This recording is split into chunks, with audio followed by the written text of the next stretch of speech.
Good day, everyone! Today, we're going to tackle a new lesson, the technical terms in research.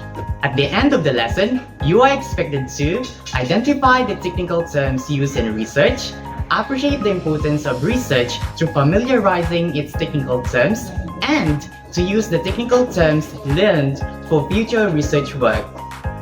But before we proceed in discussing the lesson, let's have first a video presentation with the title The Power of Words by Amnesty International. Without further ado, let's all watch this. Words. They can do anything. They can call in a dog at night. They can bring comfort to an old friend. They can say happy birthday to a girl whose balloons are slowly sinking. But sometimes, words can get you into trouble. Like the human rights activist in Zimbabwe who was kidnapped for standing up to government corruption, or the journalist in China sentenced to 10 years in prison for sending an email, or the thousands of men and women in Iran who were beaten, arrested, and tortured just for demanding a fair election. Now we need your words to demand justice, to take a stand, to offer hope to people around the world who are silenced for simply speaking their minds. Write a letter or speak out today. Your words can lead to their freedom. Words. They can do anything.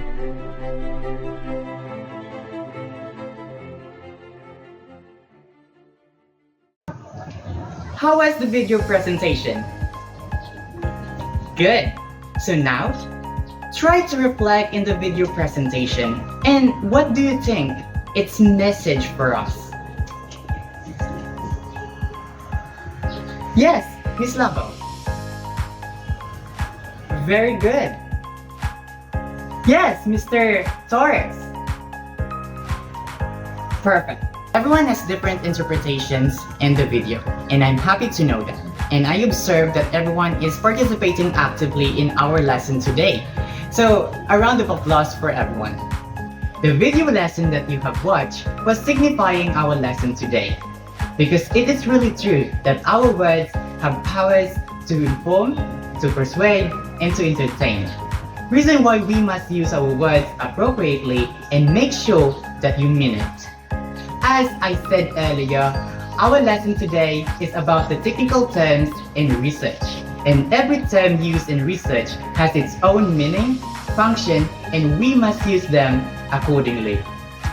Last meeting, I gave you a reading assignment that I posted in our Google Classroom. The given reading assignment was a learning material for our lesson today, containing the technical terms used in research for you to study in advance. The question is, did you read it? Very good.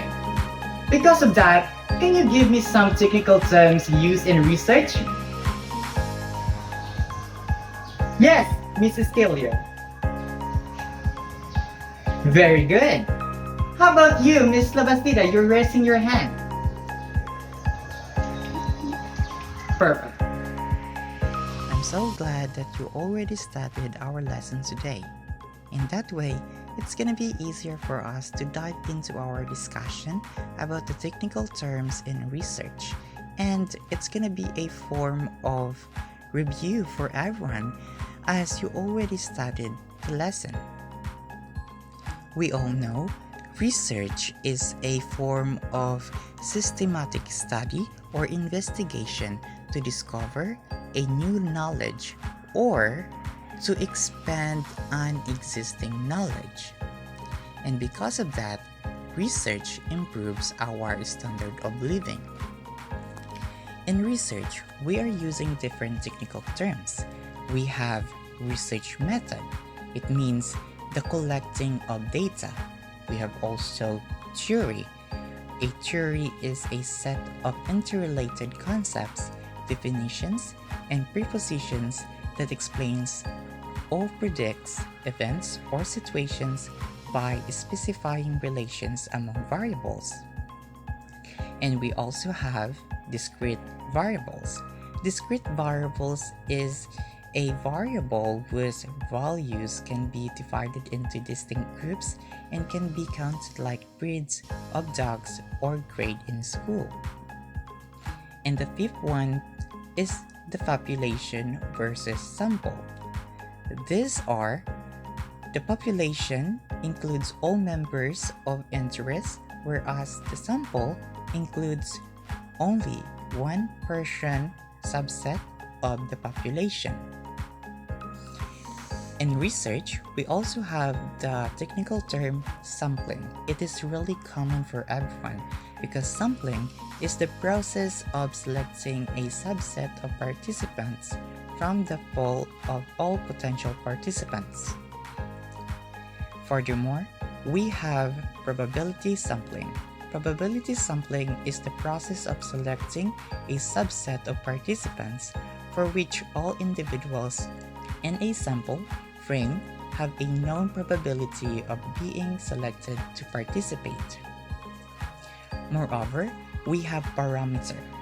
Parameter is really used in research, and it is important to note this term because parameter is a characteristic or attribute of a population.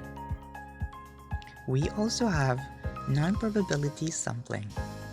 It is the process of selecting a subset of participants for which all individuals in a sample frame do not have a known probability of being selected to participate. The last one, and the most important term that you should know, is the variable. It is an attribute or characteristic that can be measured and takes on different values, changes among and between participants.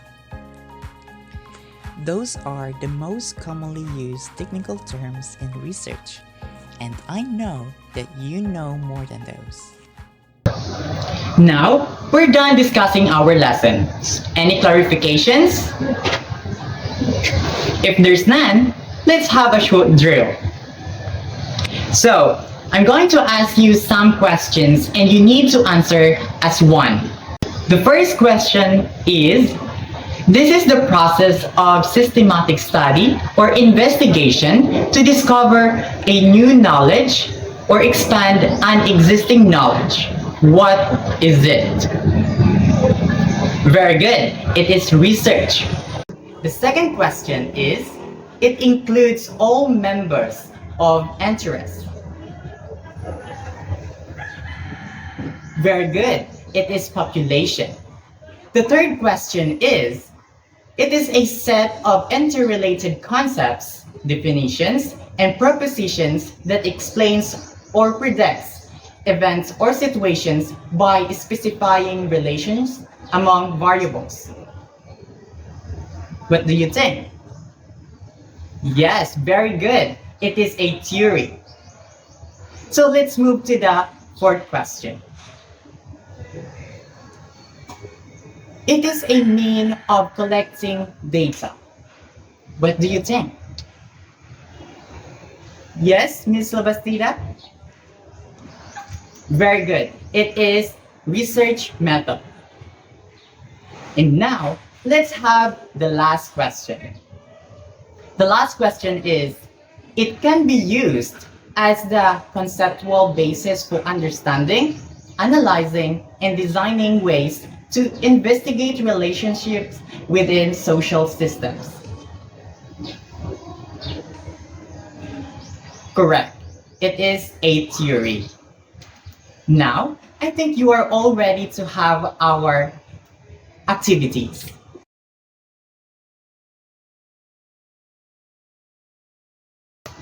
Now, we're going to have an activity. I'm going to give you only 3 minutes to answer these questions, then pass your paper to the center aisle. Time's up. Pass your papers to the center aisle. Thank you, Ms. Almuhela. This will serve as your attendance today. Your scores will be posted in our Google Classroom. Now, I'm going to group you into 6 groups, and you're going to sit with your group mates. I'm going to give each group the same copy of research paper. And all you need to do is to underline all the technical terms that you would find in the research summary. The more terms that you find in just 30 seconds is the winner. I'm done checking your papers, and now I have the result of the winner. The winner of our activity is the group 1. Let's give them a round of applause. For your assignment, you're going to make a research hypothesis. The full instruction will be posted in our Google Classroom together with the criteria. Class, we're done in our lesson today. Thank you so much and see you next meeting.